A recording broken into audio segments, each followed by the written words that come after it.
Dalawa naman ang nasawi habang 7 ang sugatan sa pamamaril sa Silay City, Negros Occidental. Ang mga biktima, volunteer watcher kontra vote buying ng isang mayoral candidate sa lungsod. Nakatutok doon live si Eileen Pedreso ng GMA Regional TV. Eileen.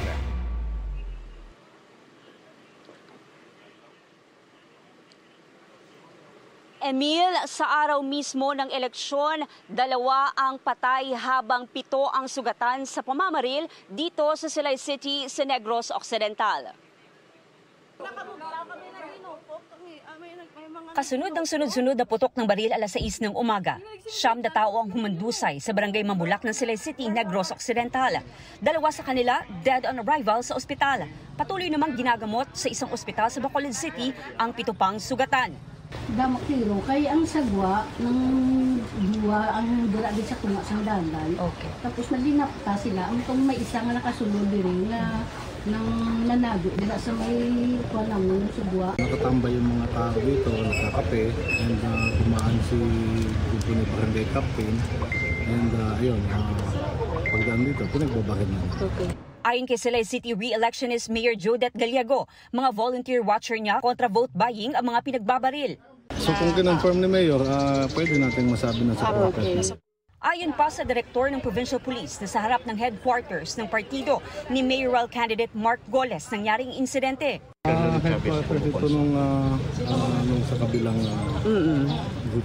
May mga coordination na tayong ginagawa. Pero sabi ng abogado ng partido ni Goles, hindi nila headquarters kundi meeting place lang ng mga supporter ang lugar. Kinundi na rin ng kampo ang nangyari sabay panawagan sa otoridad ng masusing investigasyon.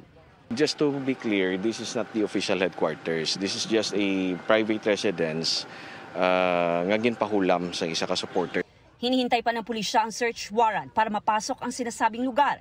May persons of interest na ang pulisya sa insidente. Yes, actually, nabanggit na natin kanina. Barangay Lantad. Hindi pa, ongoing pa yung follow-up. At protection. Maliban dito, tinututukan rin ang 2 individual na sinasabing kasama umano ng kapitan.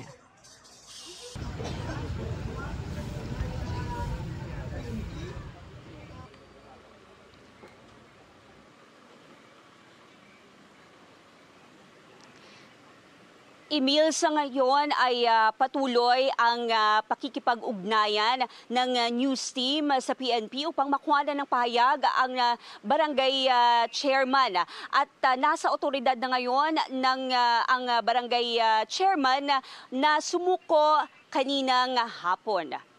Mula rito sa Silay City sa Negros Occidental, Eileen Pedreso ng GMA Integrated News. Nakatutok 24 oras, dapat totoo para sa eleksyon 2025. Maraming salamat at ingat kayo riyan. Eileen Pedreso ng GMA Regional TV.